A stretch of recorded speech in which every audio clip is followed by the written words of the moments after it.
তো দেখো বন্ধুরা, আমি একটু সেজেছি, এই যে মেকআপ করেছি, একটু সাজুগুজু করেছি। তো কেমন লাগছে অতি অবশ্যই তোমরা কমেন্টের মাধ্যমে জানাবে। তো এত সাজুগুজু কেন করলাম, এত সাজুগুজু করলাম কয়েকটা রিলস বানাবো তাই জন্যে।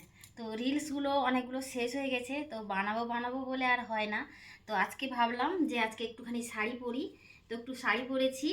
তো শাড়িটা পরে কেমন লাগছে এই শাড়িটা, তো কেমন লাগছে অতি অবশ্যই কমেন্টের মাধ্যমে জানাবে, ঠিক আছে? এই যে আমার ফাইনালি লুক, এই যে শাড়িটা এরকমই, এই যে কেমন লাগছে একটু জানিও, ঠিক আছে? কেমন কেমন লাগছে জানিও অতি অবশ্যই। তো চলো যাওয়া যাক, অনেকটা দেরি হয়ে গেছে। আর এইভাবে সেজেছি, চুলটাকে এভাবে ছেড়ে দিয়েছি চুলটা। তো কেমন লাগছে অতি অবশ্যই জানাবে, আর যদি ভালো লেগে থাকে অতি অবশ্যই লাইক কমেন্ট শেয়ার করে দিও। টাটা।